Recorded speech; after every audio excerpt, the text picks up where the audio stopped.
찬송가 211장으로 찬송하겠습니다. 211장 찬송입니다.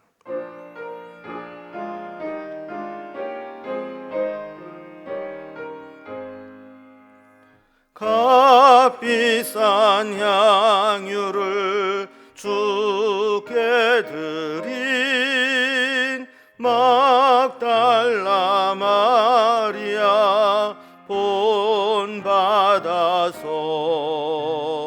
향기로운 산제물 주님께 바치리. 사랑의 주 내 주님께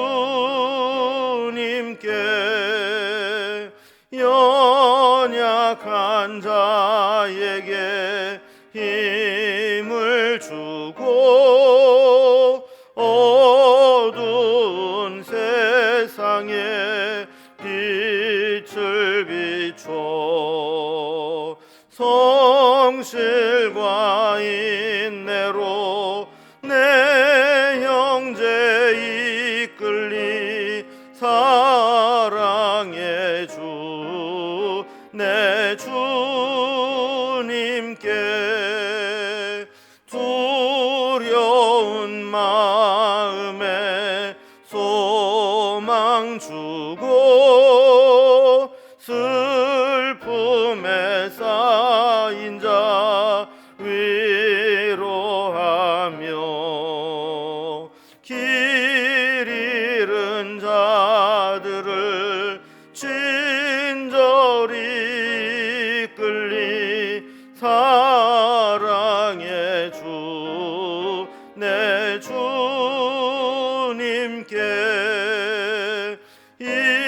인생의 왕원이 깃들어서 이 땅의 수고가 끝날 때에 주님을 섬기다 평안히 가리라. 사랑의 주 내 주님께.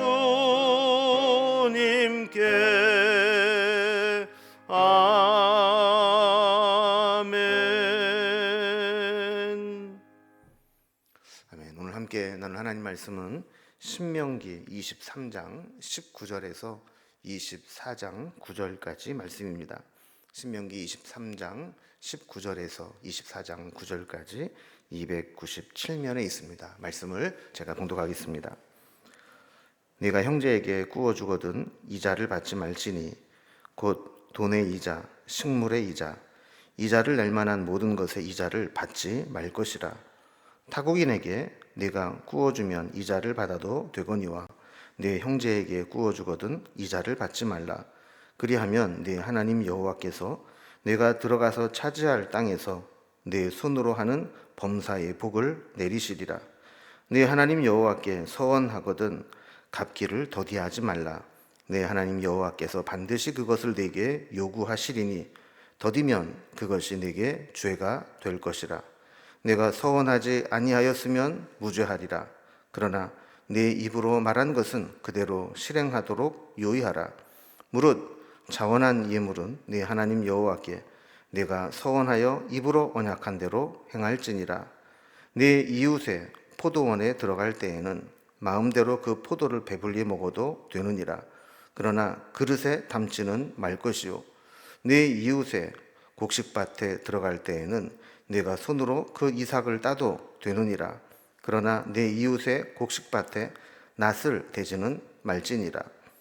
사람이 아내를 맞이하여 데려온 후에 그에게 수치되는 일이 있음을 발견하고 그를 기뻐하지 아니하면 이혼 증서를 써서 그의 손에 주고 그를 자기 집으로 내보낼 것이요 그 여자는 그의 집에서 나가서 다른 사람의 아내가 되려니와 그의 둘째 남편도 그를 미워하여 이혼 증서를 써서 그의 손에 주고 그를 자기 집으로 내보냈거나 또는 그를 아내로 맞이한 둘째 남편이 죽었다 하자. 그 여자는 이미 몸을 더럽혔은즉 그를 내보낸 전 남편이 그를 다시 아내로 맞이하지 말지니 이 일은 여호와 앞에 가증한 것이라. 너는 내 하나님 여호와께서 내게 기업으로 주시는 땅을 범죄하게 하지 말지니라. 사람이 새로이 아내를 맞이하였으면 그를 군대로 내보내지 말 것이요 아무 직무도 그에게 맡기지 말 것이며, 그는 1년 동안 한가하게 집에 있으면서 그가 맞이한 아내를 즐겁게 할지니라. 사람이 맷돌이나 그 윗짝을 전당 잡지 말지니 이는 그 생명을 전당 잡음이니라. 사람이 자기 형제 곧 이스라엘 자손 중 한 사람을 유인하여 종으로 삼거나 판 것이 발견되면 그 유인한 자를 죽일지니 이같이 하여 너희 중에서 악을 제할지니라. 너는 나병에 대하여 삼가서 레위 사람 제사장들이 너희에게 가르치는 대로 네가 힘써 다 지켜 행하되, 너희는 내가 그들에게 명령한 대로 지켜 행하라. 너희는 애굽에서 나오는 길에서 네 하나님 여호와께서 미리암에게 행하신 일을 기억할지니라. 아멘. 신명기 22장에서 25장까지는 어떤 특별한 주제가 있다기보다는 우리가 살아가면서 만날 수 있는 다양한 여러 가지 상황들에 대해서 여러 가지 규정을 언급하고 있습니다. 오늘 본문도 백성들이 살아가면서 만날 수 있는 여러 상황들에 대한 이야기를 합니다. 이 율법의 기본 정신은 모든 백성들이 다 안녕과 복지를 지향하고, 특별히 사회적 약자에 대한 관심과 보호의 정신이 그 계명마다 있다는 것을 알 수 있습니다. 이자를 받지 말라, 또 서원한 것은 갚으라, 또 이웃의 소산물을 훼손하지 말라, 또 아내를 함부로 버리지 말라. 그 외에도 세부적인 생활 문제에 대해서 율법으로 규정을 하면서 무법천지에 살지 않고 이렇게 법의 질서와 테두리 안에서 안정된 삶을 살도록 했습니다. 오늘 본문이 다루고 있는 내용들을 단락별로 구분을 좀 해보면, 먼저 19절과 20절에서는 이자 부과 금지 규정입니다. 같은 형제들끼리는 어떤 것도 이자를 받지 말라 하는 말씀입니다. 21절에서 23절까지는 서원에 대한 규정입니다. 서원을 안 했다면 모르지만 서원을 했다면 반드시 지키라는 것이죠. 24절과 25절은 이웃의 소산물 보호 규정입니다. 가난한 자들을 위해서 밭에 들어가 먹을 수 있는 것은 허용을 했지만, 그렇다고 그릇을 가져가서 훑어오거나 낫으로 추수를 해가는 것은 안 된다라는 것이죠. 또 24장으로 넘어가면 1절에서 4절까지 이혼과 재혼에 관한 규정을 두고 있습니다. 그리고 5절부터 9절까지는 기타 여러 가지 상황 가운데 만나게 되는 사회 규범들을 이야기합니다. 자, 그럼 먼저 첫 번째 단락을 봅니다. 이자 부과에 대한 그런 금지 규정입니다. 사람이 살다 보면 돈을 꾸어야 할 상황이 생깁니다. 19절 말씀을 보면 형제에게 꾸어주거든 이자를 받지 말라 그랬습니다. 그것이 돈이든 식물이든 이자를 낼 만한 모든 것들에 대해서 이자를 받지 말도록 규정하고 있습니다. 대개 제1금융권에서 대출을 받지 못하는 경우는 사채를 쓰게 되는데, 사채는 사실 빌리기는 쉽지만 갚기가 매우 어렵습니다. 급하고 딱한 처지를 이용해서 높은 이자로 더 큰 고통과 무거운 짐을 지우는 것이죠. 그래서 높은 이자를 받고 돈을 꾸어주는 이 고리대금은 율법에서 엄격히 금하고 있습니다. 고리대금은 가난한 사람들을 완전히 망하는 길로 인도하는 지름길이기 때문에 그렇습니다. 그러나 단 20절 말씀을 보면 타국인들에게, 외국인에게는 이자를 받아도 된다고 했습니다. 이것은 서로의 필요에 의해서 합의하에 이루어지는 금융거래는 인정하겠다 하는 겁니다. 그리고 오늘 본문에 나와 있지는 않지만 돈을 빌리면 반드시 갚아야 합니다. 그래야 빌려준 사람이 경제적으로 곤경에 빠지지 않게 되고, 또 빌려준 사람과 빌린 사람 사이에 갈등이 생기지 않기 때문입니다. 급할 때는 아쉬운 소리 해가면서 빌려가 놓고 갚아야 할 때 갚지 않으면 결국 선의로 빌려준 자가 곤경에 취하게 된다라는 것이죠. 어쨌든 이 돈을 빌려줌으로 인해서 고리대금을 하거나 이자를 받음으로 인해서 가난한 자들을 더 어렵게 만드는 일을 하지 않도록 규정한 것입니다. 두 번째는 서원에 관한 규정입니다. 서원은 의무적 행위가 아니라 자발적으로 이루어지는 것입니다. 강제로 부여했다면 그건 서원이 아니죠. 소원은 이렇게 스스로가 자발적으로 하나님께 특별한 헌신을 하겠다고 약속하고 그 약속을 지키는 겁니다. 그래서 하나님 앞에 약속하고 서원을 했다면 반드시 지켜야 한다라는 것이죠.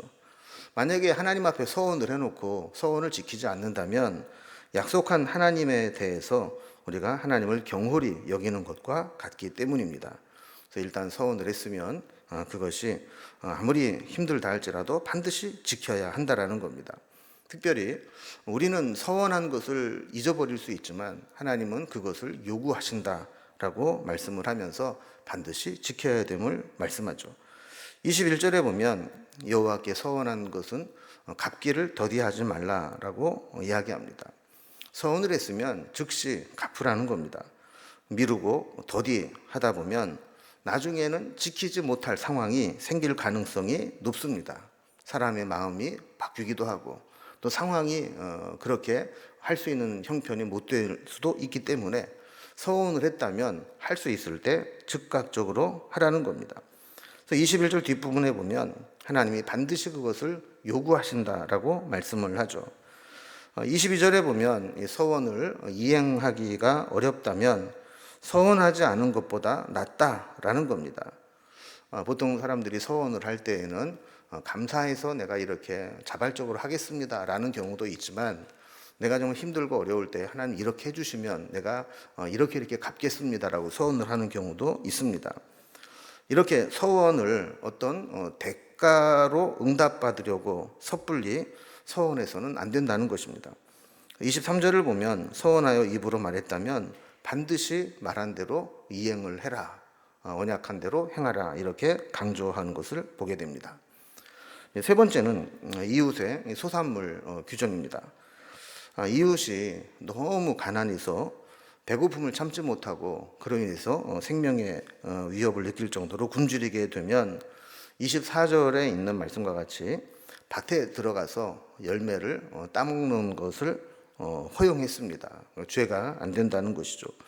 또 25절에도 보면 이삭을 손으로 따는 것도 허용이 되었습니다. 이것은 하나님의 백성 공동체에서 누구든지 가난 때문에 목숨을 잃고 생존의 위협을 느껴서는 안 된다는 겁니다. 그래서 최소한의 음식들은 이렇게 나눌 수 있도록 이런 것까지 도둑질로 규정하지는 않았다는 겁니다. 그런데 이렇게 긍휼과 자비를 베풀어준 율법을 악용해서 남이 농사 지어놓은 것을 가난하다고 해서 함부로 다 훑어가듯 훔쳐가면 안 된다는 겁니다. 24절에 있는 말씀과 같이 포도를 가서 먹을 수는 있지만 그것을 그릇에 담아서 가지고는 안 된다라는 거죠. 25절 말씀도 밭에 가서 이삭을 따서 먹을 수는 있지만 그걸 낫지를 해가지고 싹쓸이를 해가지고 오는 것은 도둑질과 같다라는 겁니다. 그래서 가난한 자들에 대한 최소한의 생계를 위한 것은 허용은 하지만 그렇다고 해서 남의 재산을 이렇게 함부로 훼손해서는 안 된다라는 겁니다.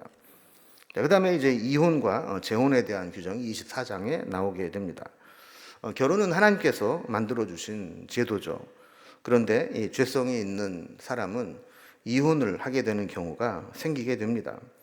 성경에 이혼에 대한 규정이 있다라고 하는 것은 이혼을 해도 된다, 합법적으로 이혼을 해라 이런 것이 아니라 인간의 죄 때문에 어쩔 수 없이 이혼을 하게 되는 경우가 생긴다 할지라도 그로 인해서 피해를 보거나 또 무분별한 이혼이 발생하지 않도록 이혼할 수 있는 경우를 규정해 놓은 것입니다. 자, 1절에 이런 이야기를 합니다. 사람이 결혼을 해서 아내를 맞이했는데 데려와서 함께 살다 보니까 결혼 전에 어떤 수치스러운 일이 있었다. 또 그 아내에게서 수치되는 일을 발견했다라는 것입니다.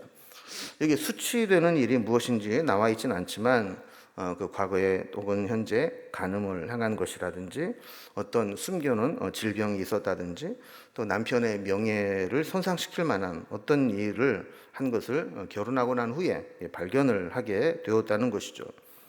자, 이럴 때 남편이 아내의 그 연약한 부분, 수치스러운 부분까지도 덮어주고 받아주겠다 하면 별 문제가 되지 않습니다. 그런데 도저히 내가 감당하지 못하겠다. 내가 도저히 같이 결혼 생활 할 수 없겠다. 기뻐하지 않게 된다면 그때는 이혼 증서를 써주고 그를 자기 집으로 돌려보내라 그랬습니다. 이혼 증서가 있다라고 하는 것은 다른 곳에 재혼을 할 수 있는 법적인 자격이 된다라는 것을 의미하는 것이죠. 그래서 2절 말씀을 보면 이렇게 이혼 증서를 받아서 집으로 돌아온 여인은 다른 사람의 아내가 될 수 있도록 했습니다. 그러니까 재혼할 수 있게 길을 열어놓았다라는 것이죠. 전 남편으로부터 법적으로 자유롭게 되어서 재혼하여 새 출발을 할 수 있도록 해주는 겁니다. 3절과 4절에 보면 이렇게 첫 남편에게서 이혼 증서를 받아서 돌아온 여인이 다시 두 번째 남편에게 결혼을 했는데 이 여인이 어떤 문제 때문에 이혼 증서를 써서 또 다시 돌려보냈거나 아니면 남편이 죽어서 남편으로부터 법적으로 자유롭게 되었을 때 첫 번째 남편과는 재혼을 하지 못하도록 했습니다. 그러니까 율법에는 한 번 결혼했던 사람과 이혼해서 다시 그 상대와 재혼할 수 없게 했다라는 겁니다. 자, 이렇게 하는 이유는 처음에 애초에 이혼을 할 때 신중하게 하라는 겁니다. 어떤 순간의 감정이나 또 자기의 생각 때문에 섣불리 이렇게 이혼 증서를 써주고 이혼을 하지 말고 나중에 다시 살고 싶어도 그때는 한번 이혼 증서를 써줬다가는 다시 결혼을 할 수 없으니까 신중하게 하라는 것이죠. 그래서 그만큼 이혼이라는 것을 쉽게 생각하지 말고 아주 심사숙고해서 하라 하는 그런 의미입니다. 5절부터 9절까지 보면 이제 다른 기타 사회 여러 가지 규범들을 이야기합니다. 먼저 5절에 보면 신혼에 대한 규정입니다. 새로 아내를 맞이한 경우 또 남자를 군대에 내보내지도 말고 또 아무런 직무도 맡기지 말고 1년 동안은 한가하게 집에 있으면서 그가 맞이한 아내를 즐겁게 하라 하는 겁니다. 그러니까 결혼을 하면 이제 군대에 갔던 사람도 1년간 휴가를 받고 레위인들 역시 결혼하면 1년 동안 성서 봉사에서 열애하도록 했습니다. 이 1년이라는 기간은 신혼 부부 간에 서로 애정을 정착시키고 또 대를 이을 자녀를 출산하기 위한 가장 필수적인 시간으로 본 것입니다. 그래서 결혼을 했다면 그 가정을 이루고 또 대를 이을 수 있도록 이렇게 배려를 한 겁니다. 6절에 보면 이제 전당 잡는 것에 대한 문제입니다. 사람이 맷돌이나 또 그 윗짝을 전당 잡지 못하도록 했습니다. 전당 잡는다는 것은 어떤 물건을 저당 잡음으로 돈을 빌려주는 것인데 저당품으로 절대로 받을 수 없는 것들이 있다라는 것이죠. 맷돌이나 그 윗짝과 같은 생활 필수품은 아무리 돈을 많이 빌려줘도 전당 잡으면 안 된다는 겁니다. 왜냐하면 맷돌이 없으면 또 맷돌 중에서 한쪽이 없으면 빵을 만들 가루를 만들 수 없기 때문에 먹을 것이 없어지게 되는 것이죠. 그래서 만약에 맷돌을 전당 잡는 것은 생명을 전당 잡는 것과 같다. 그러면서 맷돌은 밑에 것이든 윗짝이든 전당 잡지 못하도록 했습니다. 7절에 보면 인신매매에 대한 이야기를 합니다. 사람이 자기 형제 곧 이스라엘 자손 중 한 사람을 유인하여 종으로 삼거나 판 것이 발견되면 그 유인한 자는 죽일지니라 그랬습니다. 그러니까 인신매매 이것은 사회를 파괴하고 한 개인을 파멸시키는 것이기 때문에 그렇게 유괴해서 사람의 몸이나 생명을 담보로 잡고 자기 유익을 추구하는 자는 사형에 처하도록 엄히 처벌하도록 했습니다. 8절과 9절에 보면 나병에 관한 규정이 나오게 됩니다. 레위기 13장 14절에 보면 나병에 대한 것들이 자세하게 기록이 되어 있는데 단순히 어떤 피부병이나 나병뿐만이 아니라 광범위하게 퍼져 있는 피부병들을 의미했습니다. 그러나 일단 나병으로 판명이 되게 되면 여러 가지 사회적인 제약과 또 제재를 받게 되면서 이 나병으로 규정하는 것은 쉽게 결정할 일이 아니라 삼가에서 신중하게 결정하라고 말씀하고 있습니다. 하나님은 이 미리암처럼 지도자라 할지라도 죄를 범하면 하나님께서 나병으로 징계할 수 있다라는 사실을 명시함으로써 오히려 이런 규정들이 우리로 하여금 죄짓지 않도록 하는 그런 규정으로 만들고 있다라는 겁니다. 자, 이렇게 하나님은 하나님의 백성들이 함께 공동체를 이루어 살아가게 되면서 무기범 상태에서 혼란스럽게 사는 것이 아니라 우리가 살아가는 데 필요한 이런 절차들, 규정들 이런 것들을 세워놓고 그 법의 테두리 안에서 살아가도록 하는 것들을 보게 됩니다. 물론 그 속에서 이 사회적 약자들을 배려하고 보호하는 정신들이 있었던 것이죠. 우리도 하나님께서 주신 말씀들이 때로는 우리를 번거롭게 하는 것처럼 보이고 우리의 자유를 제한하는 것처럼 보일지 모르지만 그것이 진짜 우리를 보호하고 보존하는 것이다라는 것을 생각하면서 오늘도 주신 말씀대로 믿음으로 살아가는 하루가 될 수 있기를 주님의 이름으로 기원합니다. 기도하겠습니다. 하나님 아버지, 하나님께서 이스라엘 백성들에게 여러 가지 다양한 상황들에 맞춰서 율법을 주신 것들을 살펴보게 됩니다. 하나님은 우리가 혼란스럽지 않고 하나님이 정해주신 법의 테두리 안에서 안정된 삶을 살기를 원하는 것을 살펴보았습니다. 우리도 이 세상에 혼란스러운 세태를 따라가지 않고 하나님 말씀을 따라 살아감으로 인해 하나님이 보호해 주시는 그 테두리 안에서 안전하게 살아갈 수 있도록 인도해 주시옵소서. 오늘도 주의 말씀 가운데 거하기를 원하고 주의 말씀을 따라 행하기를 원하오니 우리를 말씀으로 늘 이끌어 주시옵소서. 오늘 하루도 온전히 주님께 부탁드리며 예수님의 이름으로 기도드리옵나이다. 아멘. 각자 기도 제목들로 자유롭게 기도하시겠습니다.